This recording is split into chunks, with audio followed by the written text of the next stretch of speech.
सर्वे नमो नमः। अहम मोनिका तालियान। आज की वीडियो का जो हमारा विषय होगा वह आपका है अस धातु। इसका अर्थ होता है होना। यह आपकी क्रिया है। जो हमारे धातु होते हैं वह आपकी क्रियाएं ही होती हैं, यानी जो भी आपकी क्रियाएं हैं उनके जो आपके रूप चलते हैं वह सभी धातुओं में चलते हैं, और जो आपके कर्ता होता है उसके जो आपके शब्दरूप चलते हैं वह आपके शब्दरूप में चलते हैं। यहाँ पर आप देखेंगे मैंने कुछ तालिकाएं बनाई हुई है। यहाँ पर अस धातु को अलग से समझाने के लिए क्यों आवश्यक हुआ, आपको मैं जो आपकी शॉर्ट ट्रिक समझाती हूँ उस शॉर्ट ट्रिक से आपके अस धातु के धातु रूप नहीं बनेंगे, इसलिए यहाँ पर आपको अस धातु के धातु रूप मुझे अलग से समझाने पड़ेंगे। आज के वीडियो में हम अपने पांचों ही लकार के अस धातु के धातु रूप सीखेंगे और इनका हम अपने वाक्य में कैसे प्रयोग करते हैं वह समझेंगे। यहाँ पर आप देखेंगे अस धातु होना, इसका भाव है क्रिया का, या फिर क्रिया है लट लकार वर्तमान काल, क्योंकि सबसे पहले आप वर्तमान काल का ही प्रयोग करते हैं अपने धातुओं में, और वह आपका लट लकार के रूप में होता है। एक वचनम, द्विवचनम, बहुवचनम। संस्कृत में 3 वचन होते हैं, एक वचन एक के लिए, द्विवचन 2 के लिए, और जो आपका बहुवचन होता है वह आपका कम से कम संख्या में 3 होता है। उससे अलग जो भी आपकी संख्याएं होंगी आप उनमें गणना कीजिए, या असंख्य जिनकी गणना भी नहीं हो सकती वह सभी आपके बहुवचन में होंगे। 3 पुरुष होते हैं, प्रथम पुरुष, मध्यम पुरुष, उत्तम पुरुष। प्रथम पुरुष थर्ड पर्सन के लिए होता है। मध्यम पुरुष जो सामने वाला व्यक्ति है यानी जिससे हम बात कह रहे हैं। उत्तम पुरुष होता है आपका स्वयं आप, यानी जो वक्ता होता है या उस वाक्य को कहने वाला होता है। यहाँ पर तो आपकी क्रियाएं हैं, इन्हीं को मैंने कर्ता के रूप में लिखा है। जो आपका प्रथम पुरुष है वह आपका है सह, यह पुल्लिंग के लिए, सा स्त्रीलिंग के लिए। इन दोनों का अर्थ ही वह होता है। तौ पुल्लिंग के लिए, ते स्त्रीलिंग के लिए। इन दोनों का अर्थ होता है वह दोनों। ते पुल्लिंग के लिए, ताहा स्त्रीलिंग के लिए। इनका अर्थ होता है वह सब। मध्यम पुरुष जैसे मैंने बताया है कि सामने वाला व्यक्ति। तुम के लिए त्वम, युवान तुम दोनों, यूयम तुम सब। उत्तम पुरुष आप स्वयं होते हैं, जो वाक्य कह रहा है, जो वाक्य का वक्ता होता है वह आपका उत्तम पुरुष कहलाता है। अहम मैं, आवाम हम दोनों, वयम हम सब। इनकी आप चाहे तो इनके साथ ही हिंदी लिख लीजिए। यहाँ पर व्हाइट बोर्ड पर स्पेस कम था तो आप इसकी हिंदी स्वयं ही लिख सकते हैं। इनका प्रयोग आपको किस प्रकार करना है, आपको आपके वाक्य का नियम याद होना चाहिए कि जिस वचन का आपका कर्ता होगा, जिस पुरुष का आपका कर्ता होगा, उसी वचन और उसी पुरुष की क्रिया का आपको प्रयोग करना है। जब हम इनके वाक्य बनाएंगे तो हम अपने कर्ता की जो मैंने तालिका बनाई है वह इसीलिए बनाई है ताकि आप इनमें वाक्य बनाना समझ सके। बहुत सारे बच्चों के कमेंट्स आते हैं कि हम अपने जो हमारे धातु रूप वाले प्रश्न होते हैं उनको कैसे करें। उसके लिए भी मैं आपकी एक अलग से वीडियो बना दूंगी, लेकिन यहाँ से भी आप उसको समझ सकते हैं कि जिस वचन का हमारा कर्ता होगा उस वचन की ही क्रिया होगी, जिस पुरुष का हमारा कर्ता होगा उस पुरुष की ही क्रिया प्रयोग करेंगे। यह आपका नियम है, यह आपको हमेशा याद रखना है। पहले अपने लट लकार वर्तमान काल के अस धातु के रूप कर लीजिए। वैसे तो यह आपको उन्हीं के जैसे लगेंगे लेकिन इनमें कुछ भिन्नताएं हैं। कर लीजिए अस्ति, वहां पर आप याद करेंगे अति, ती ही आया था लेकिन वहां पर अ जो आपका स्वर था वह आपके धातु को पूर्ण कर रहा था, लेकिन यहाँ पर ऐसा नहीं है। यहाँ पर आप देखेंगे आधा सा आपके आधे रूप में ही आया हुआ है। तो आपका प्रथम पुरुष एक वचन में आपकी अस धातु में क्रिया बनेगी अस्ति, द्विवचन में स्तः, बहुवचन में सन्ति। मध्यम पुरुष में कर लीजिए असि, अथ, अथ। उत्तम पुरुष में अस्मि, स्व, स्ना। इस प्रकार आप अपने लट लकार को याद कर लीजिए। जो मैं आपको ट्रिक बताती हूँ वह ट्रिक आपकी इस धातु पर फॉलो नहीं होगी, इसलिए ही मैं ये वीडियो आपकी अलग से बना रही हूँ। आपको ये अस धातु इसी प्रकार याद करना होगा। जब आप इनका वाक्य में प्रयोग करेंगे तो वहां से आप इनको आसानी से समझ सकते हैं और बहुत आसान है आपका याद करना। ती से आप पहचान सकते हैं अस्ति, इतः, संति, असि, अथ, अथ, अस्मि, स्व, स्मा। ये आपके लट्टकार के हो जाएंगे। इसको आप कर लीजिए, इसका अर्थ है। ये आपका एक वचन है। यहां से आप अपना कर्ता लेंगे। हम इनको ऐसे भी कर सकते हैं, सहा अस्ति यानी वह है। आप चाहें तो इसमें वाक्य बना लीजिए। हम अपना कर्ता लेंगे और उसी के अनुसार क्रिया लेंगे। तो यहाँ पर आप ले लीजिए सहा, इसके साथ आप ये प्रयोग करेंगे क्योंकि जो आपका कर्ता है उसी के अनुसार आपकी क्रिया होनी चाहिए। इसका अर्थ है आपका, सहा का अर्थ है वह, अस्ति का अर्थ है आपका है, यानी वह है। दूसरा आप लेंगे तौ ले लीजिए। अभी हम अपने पुल्लिंग पर ही अभ्यास कर रहे हैं। हमारी द्विवचन का कर्ता है तो द्विवचन की क्रिया होगी। क्रिया है आपकी स्तः, हिंदी हो जाएगी तौ माने वह दोनों।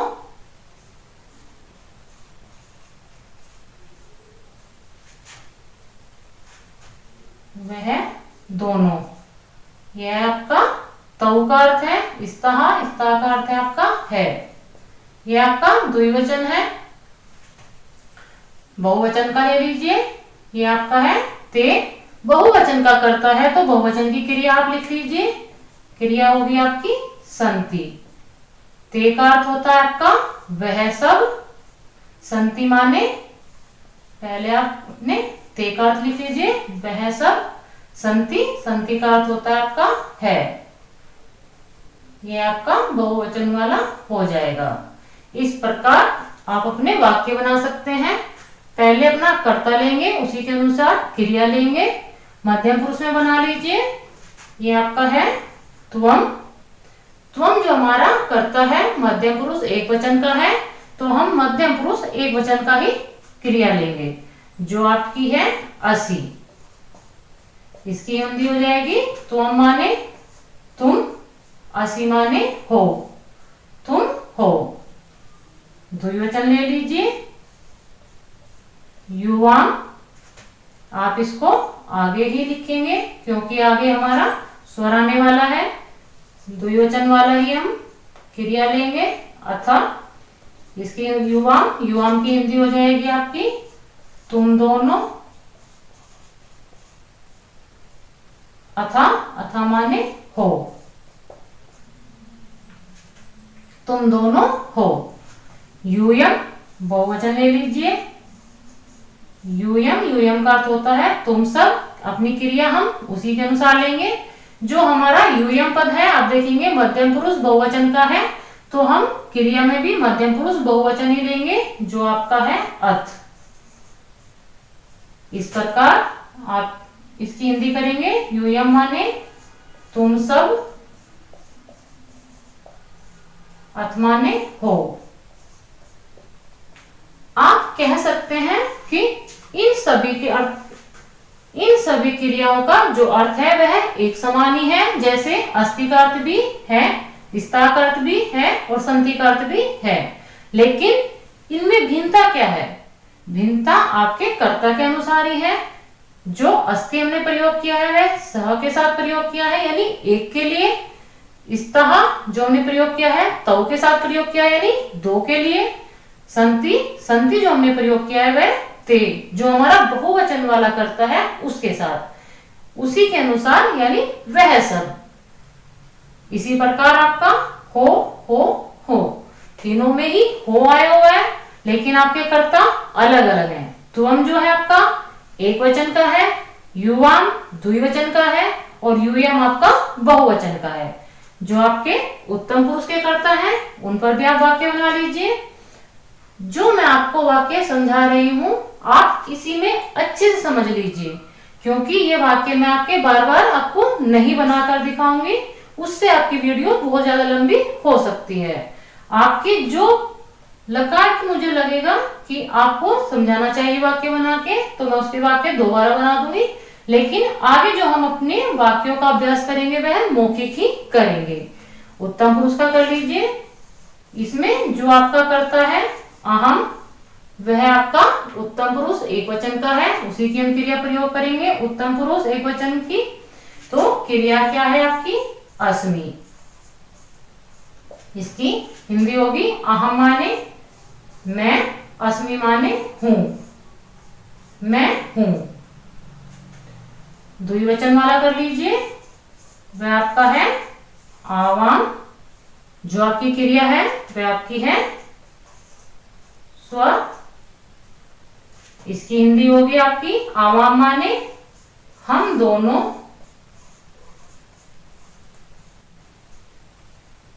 स्व माने हैं। आपका उत्तम पुरुष बहुवचन वाला करता है वयम। इसके साथ क्रिया होगी आपकी स्मः। वयम माने हम सब, स्मः माने हैं। इस प्रकार आपके कर्ता और क्रिया के अनुसार मैंने सभी वाक्य बना दिए हैं। आप इन पर अभ्यास कर लीजिए। सह अस्ति वह है, तौ स्तः वह दोनों हैं, ते सन्ति वह सब हैं, त्वमसि तुम हो, युवामथ तुम दोनों हो, यूयम अथ तुम सब हो, अहमस्मि मैं हूं, आवाम स्व हम दोनों हैं, वयम स्मः हम सब हैं। इस प्रकार यह आपके मैंने लट लकार वर्तमान काल के ही वाक्य आपको समझाए हैं। इसको हम अभी ऐसे ही लिखा रहने देते हैं। अब हम अपने कर्ता के साथ अपने लिट लकार जो हमारे भविष्य काल के यानी अस धातु की धातु रूप है उनको समझेंगे, और इन पर जो हम वाक्य प्रयोग करेंगे वह आपके मौखिक रूप से ही होंगे। यहाँ पर जो आपका भविष्य काल है इसका जो अर्थ होगा वह आपका है होगा। यह इस रूप में प्रयोग होगा। जो ये आपके रूप आपको दिखाई दे रहे हैं यही रूप आपके भू धातु में भी बनते हैं। भू धातु के रूप आपके भव में चलते हैं और इसका अर्थ होता है होता। इस प्रकार आप कह सकते हैं कि आप अपने यही वाले धातु रूप याद करने के बाद भू धातु के धातु रूप भी एक प्रकार से याद कर लेंगे। आपके अस धातु के और भू धातु के लिट लकार एक समान ही होते हैं। दोनों इसका अर्थ होगा आपका होगा और इसका अर्थ भी आपके लिट लकार में होगा ही रहेगा। तो आप इनको याद कर लीजिए। भविष्यति, भविष्यतः, भविष्यन्ति, भविष्यसि, भविष्यथः, भविष्यत्, भविष्यामि, भविष्यावः, भविष्यामः। अब जो हम इनके वाक्य प्रयोग करेंगे वह आप जानते हैं अपने कर्ता और क्रिया को जोड़कर ही बनाएंगे। जिस वचन का हमारा कर्ता होगा उस वचन की ही हम क्रिया प्रयोग करेंगे। आप इसको एक प्रकार से कह सकते हैं कि यदि हम अपने मध्यम पुरुष द्विवचन का कर्ता प्रयोग कर रहे हैं तो यहाँ पर बताइए कि आप कौन सी क्रिया प्रयोग करेंगे। उम्मीद है आप इसका सही उत्तर देंगे। जो हम प्रयोग करेंगे वह आपकी मध्यम पुरुष द्विवचन की ही क्रिया होगी। दोनों का अर्थ क्या होगा? युवाम, युवाम का अर्थ होता है तुम दोनों। भविष्यतः इसका अर्थ होगा होंगे, क्योंकि यह आपका भविष्य काल में होगा वाला भाव देगा। आप एक दो वाक्य बना लीजिए। मैं अभी इसको रब कर रही हूं, क्योंकि यदि आप इसको लिखित में देखेंगे तो आप उसको अच्छे से समझ सकते हैं। हो सकता है मौखिक रूप में आप उसको इतने अच्छे से ना समझ पाए। जैसे हम अपना यह वाला कर्ता ले लेते हैं जो है आपका आवाम। इसके साथ हम क्रिया कौन सी प्रयोग करेंगे? तो देखिए आपका कर्ता कौन सा है? उत्तम पुरुष द्विवचन का। तो हमारी क्रिया भी उत्तम पुरुष द्विवचन की होगी जो है आपकी भविष्यावह। इसको लिख लीजिए आप।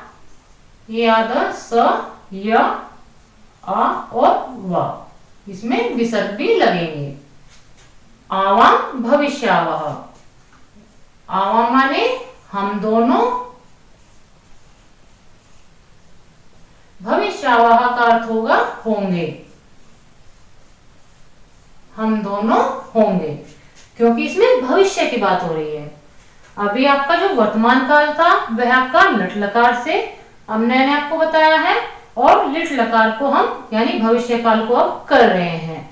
अपना आप यदि कर्ता लेते हैं ताहा, ताहा जो आपका कर्ता है ये आपका स्त्रीलिंग का है। केवल जो आपका प्रथम पुरुष होता है वही आपका स्त्रीलिंग, पुल्लिंग और नपुंसकलिंग में विभक्त होता है। जो आपका मध्यम पुरुष और उत्तम पुरुष होता है इसमें कोई भी लिंगों के अनुसार विभाजन नहीं होता है, यह सभी में एक समान ही होता है। पुल्लिंग के लिए हो या स्त्रीलिंग के लिए, दोनों में एक समान ही रहेगा। तो आप अपने प्रथम पुरुष पर ही विशेष ध्यान देंगे। तो यहाँ पर जो हमने ताहा लिया है वह आपका स्त्रीलिंग का पद है, और स्त्रीलिंग में भी जो आपका कर्ता रूप में है वह आपका बहुवचन प्रथम पुरुष का कर्ता है। तो हम अपनी क्रियाओं में प्रथम पुरुष बहुवचन ही लेंगे। जो आपका कर्ता रूप में होता है उसका विभाजन होता है, लेकिन क्रियाओं पर उसका कोई भी अंतर नहीं होता है। क्रियाएं सभी में एक समान ही होती हैं। यदि आपका कर्ता स्त्रीलिंग का है, पुल्लिंग का है या नपुंसक लिंग का है, इसके लिए अलग से आपको क्रिया नहीं करनी है। जो आपकी क्रियाएं धातु के रूप में प्रयोग हुई हैं वह स्त्रीलिंग, पुल्लिंग और नपुंसक लिंग तीनों में ही एक समान होंगी। तो यहाँ पर आप देखिए जो हमारा कर्ता है वह स्त्रीलिंग का है, और यह आपका प्रथम पुरुष बहुवचन का है। तो हम अपनी क्रिया भी प्रथम पुरुष बहुवचन की ही लेंगे। जो आपकी क्रिया क्या है, भविष्यन्ति।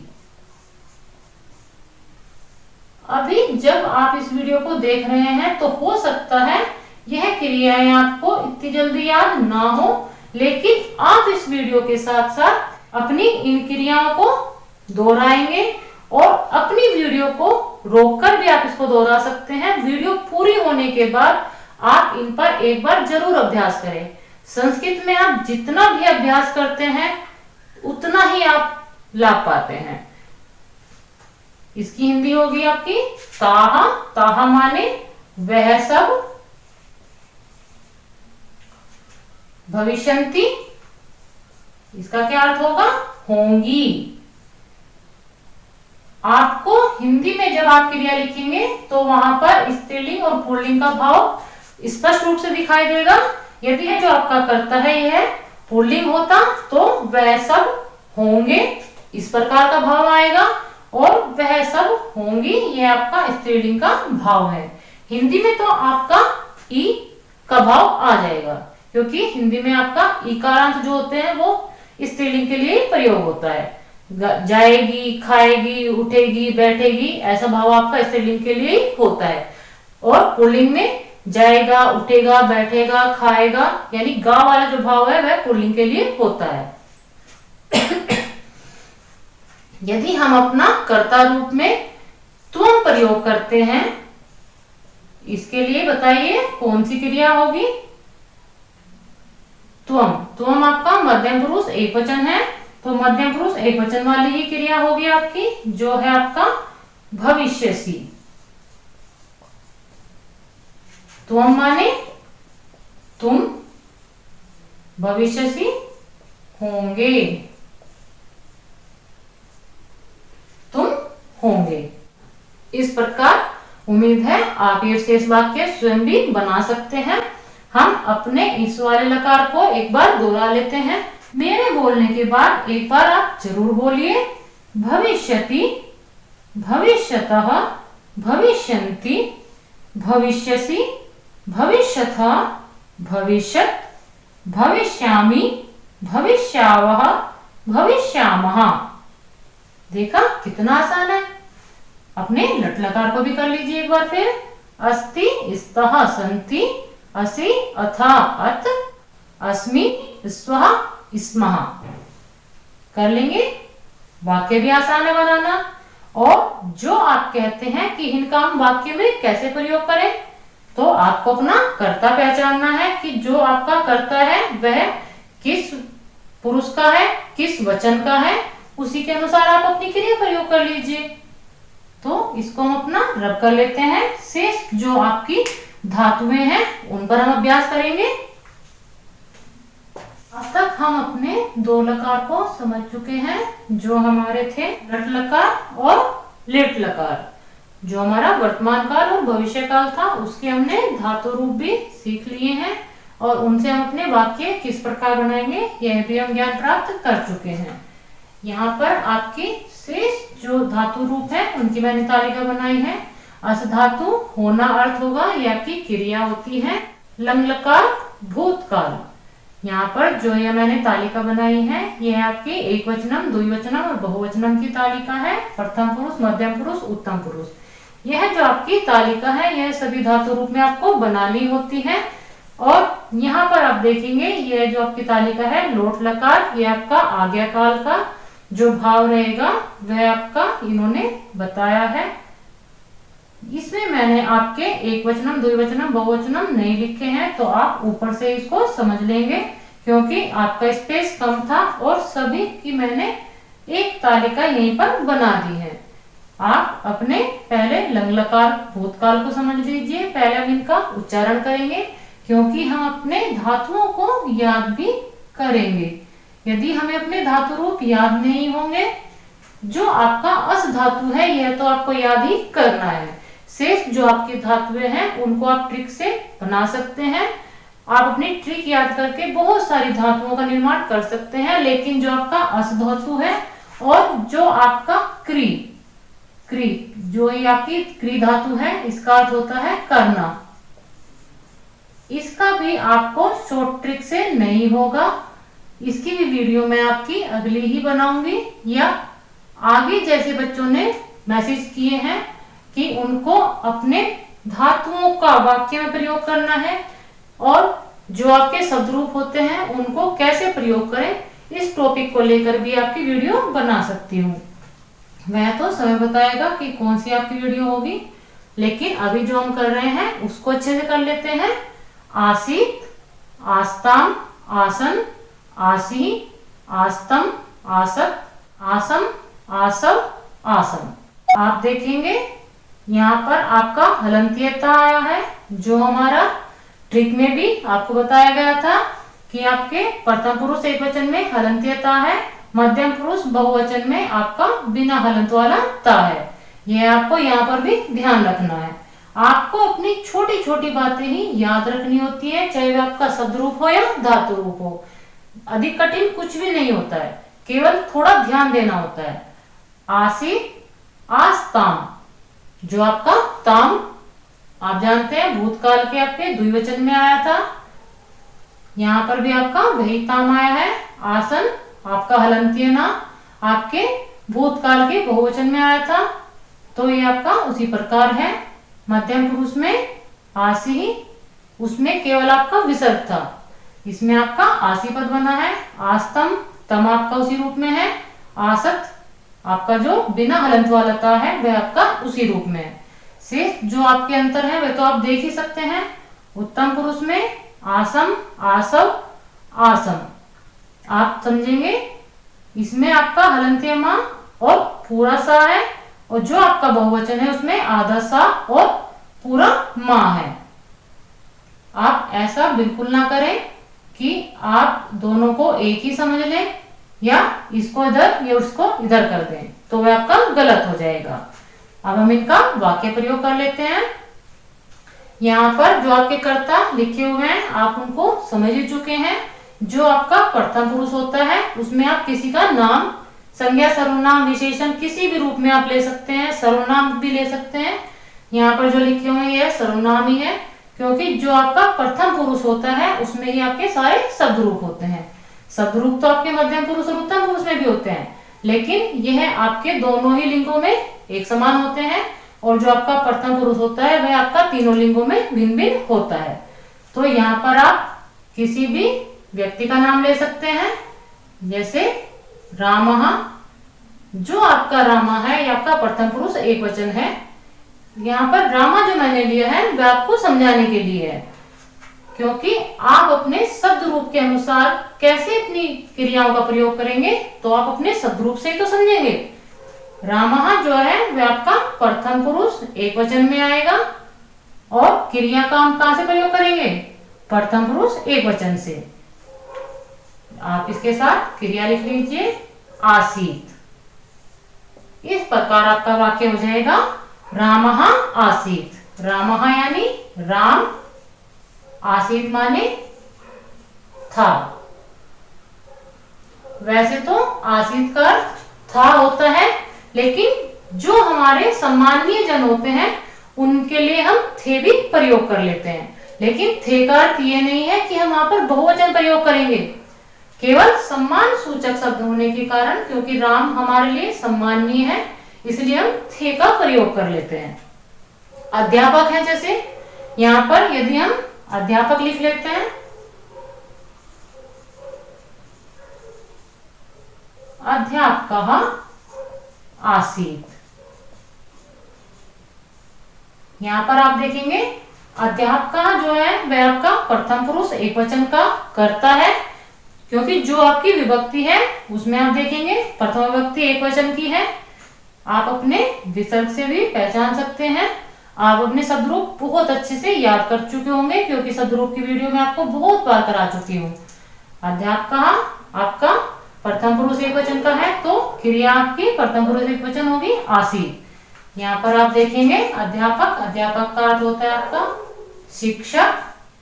आप अध्यापक भी लिखना चाहे तो लिख सकते हैं।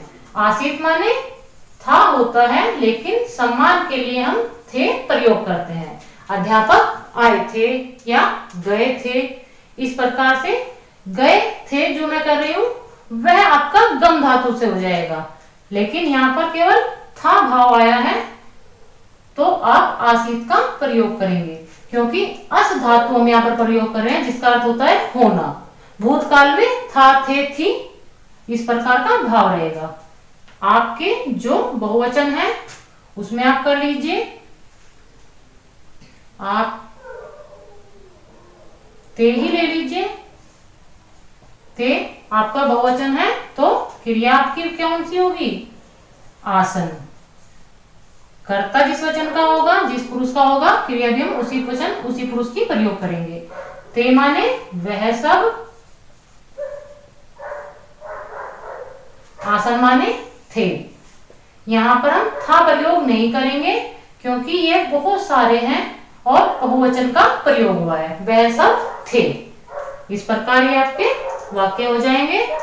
इसमें आप अहम का प्रयोग कर लीजिए। अहम जो आपका कर्ता है वह बताइए कौन से पुरुष और कौन से वचन का है? उत्तम पुरुष एक वचन का। क्रिया आपकी उत्तम पुरुष एक वचन की प्रयोग होगी आपकी आसम। ये आपका हलंत्य मां के साथ है। इसका हिंदी करिए। अहम माने मैं, आसम, आसम का अर्थ है आपका था।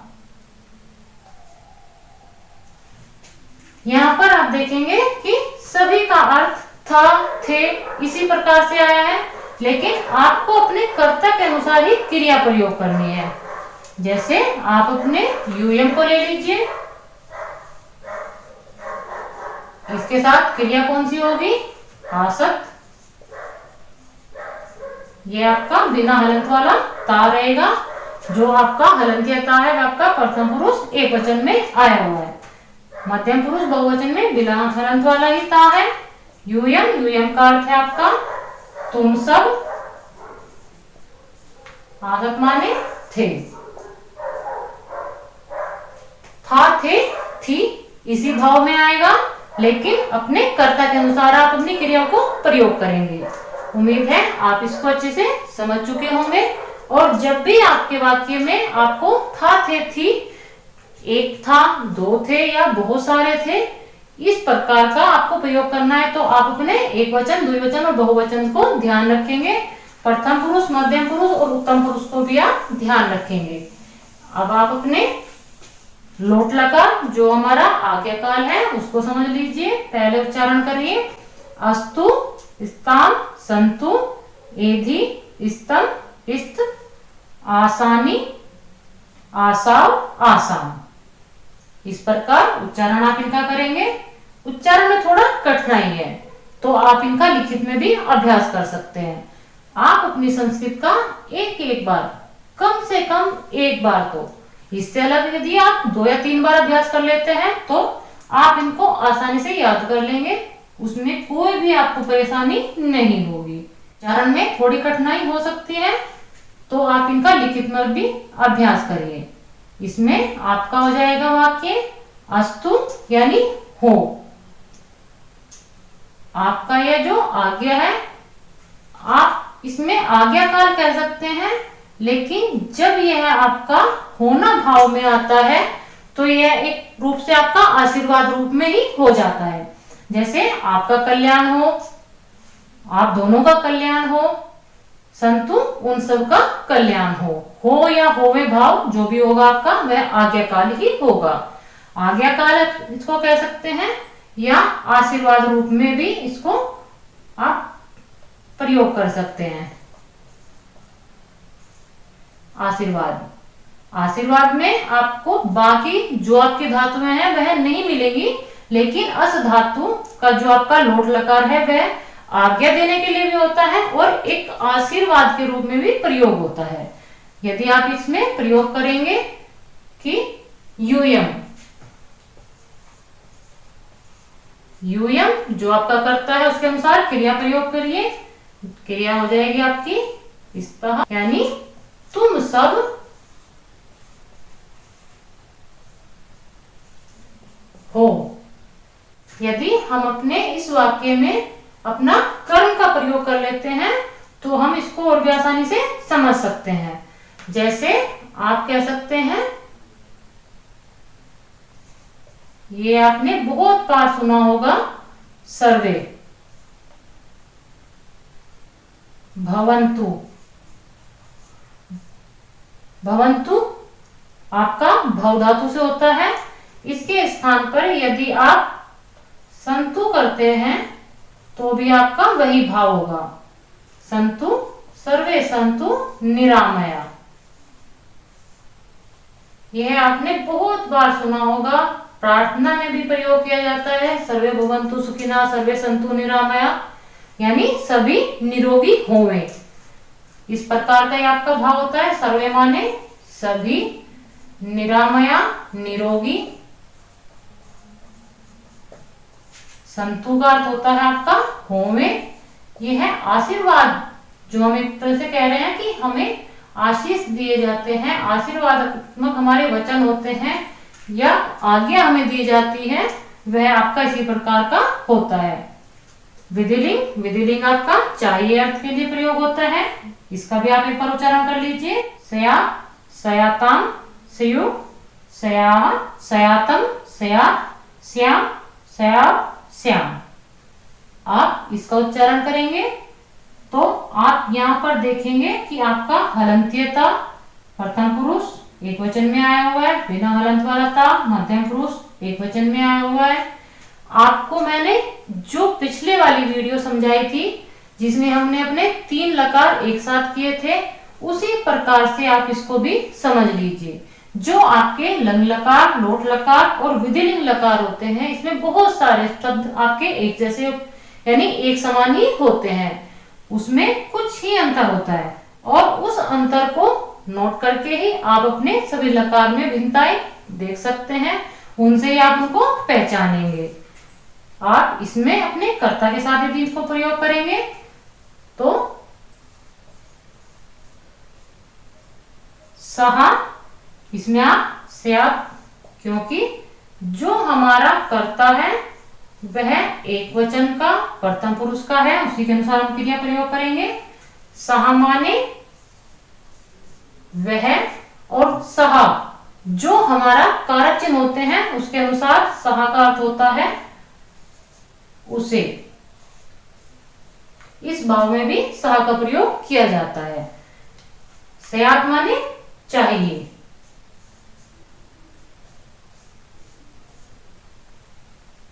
इस प्रकार आप कह सकते हैं सहा, स्यात् वह चाहिए या उसे चाहिए।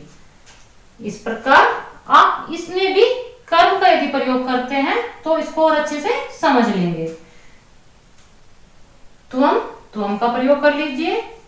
त्वम, हम यहाँ पर कर्म ले लेते हैं, कर्मणि द्वितीय से फलम हो जाएगा आपका, द्वितीय विभक्ति का प्रयोग हो जाएगा। आप अपने कर्ता के अनुसार, क्योंकि जो हमारा कर्ता है मध्यम पुरुष द्विवचन का है, उसी के अनुसार क्रिया प्रयोग किए, जो है आपकी स्याह। इसकी हम हिंदी करेंगे। तो माने तुम्हें, फल माने फल, स्याह माने चाहिए, तुम्हें फल चाहिए। यहां पर आप देखेंगे कि बताया गया है तुम्हें फल चाहिए, यह आपका क्वेश्चन मार्क वाला नहीं है।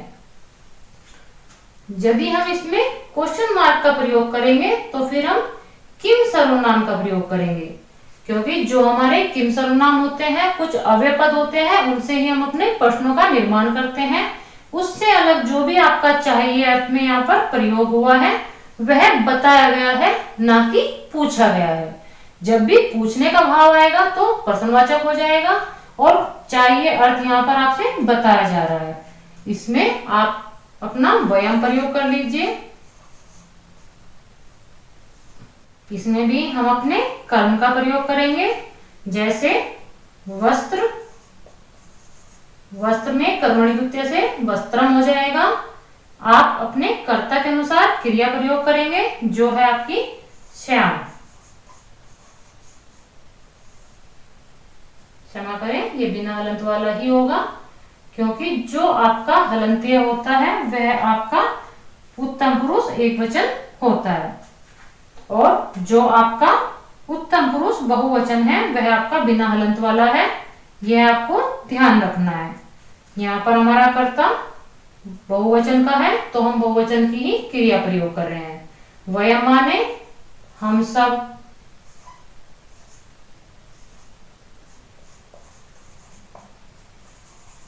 हम सबको। आपके वाक्य को अच्छे रूप से समझाने के लिए आपके कारक चिन्ह का बीच बीच में प्रयोग किया जा रहा है, लेकिन वहां से आपकी विभक्तियों का कोई मतलब नहीं है। केवल आपको समझाना है इसका अर्थ, और आपके वाक्य को सही रूप में आपको दिखाना है। हम सबको वस्त्रम यानी वस्त्र, वस्त्र भी आप कह सकते हैं, या आप इसको कपड़े भी कह सकते हैं। कपड़े, श्याम माने चाहिए, हम सबको कपड़े चाहिए। इस प्रकार ये आपका हो जाएगा। आप इनका एक बार उच्चारण कर लीजिए। पहले हम अपने लंग लकार का करेंगे, जो भूतकाल के लिए प्रयोग होता है। आसीत, आस्ताम, आसन, आसी, आस्तम, आसत, आसम, आसाव, आसन। इस प्रकार उच्चारण करने के बाद लोट लकार का कर लीजिए। अस्तु, इस्ताम, संतु, एधि, इस्तम, इस्त, असानी, असाव, असाम। विधिलिंग में स्या, स्याताम, स्यु, स्या, स्यातम, स्यात, श्याम, श्याव, श्याम। आपको ध्यान रखना है अपने विधिलिंग में कि आपका हलंतीय ता प्रथम पुरुष एकवचन में आया है, बिना हलंत वाला ता बहुवचन में आया है। उत्तम पुरुष के एकवचन में हलंतीय मा आया हुआ है, उत्तम पुरुष के बहुवचन में बिना हलंत वाला मा आया हुआ है। शेष आप देखेंगे दोनों ही एक समान है। तो आपको ये छोटी छोटी बातें याद रखनी है और अपने अस धातु पर अभ्यास करना है। केवल आपको देखने से काम नहीं बनेगा कि आप वीडियो देख लें और आपको लगे कि आप इसको अच्छे से कर लेंगे। इसमें आपको अभ्यास भी करना है। जो हमने अपने वाक्य बनाए हैं उनको तो आप समझ ही चुके हैं, शेष अपने कर्ताओं पर, अपनी क्रियाओं पर आप अभ्यास करेंगे। मिलते हैं किसी अन्य वीडियो के साथ। जो आपकी वीडियो होगी आगे भी व्याकरण वाली ही होगी। जल्दी ही हम आपकी 9th और 10th की संस्कृत की जो हमारी बुक है डीएवी की, और आपकी सभी सीबीएसई बोर्ड में वही बुक लगी हुई है, उसका बहुत जल्दी ही आपके चैप्टर वाइज शुरू कर रही हूँ। तो पहले हम अपनी कुछ और व्याकरण वाली वीडियो कर लेते हैं, क्योंकि अभी बच्चों के एग्जाम चल रहे हैं और जो आपका नया सिलेबस होगा वह आपका अप्रैल से ही होगा। कोशिश करूंगी कि अप्रैल से पहले आपकी 9th या 10th की या दोनों ही बुक आपकी शुरू में करा दूं। मिलते हैं अगली वीडियो में। सर्वेभ्यः नमो नमः।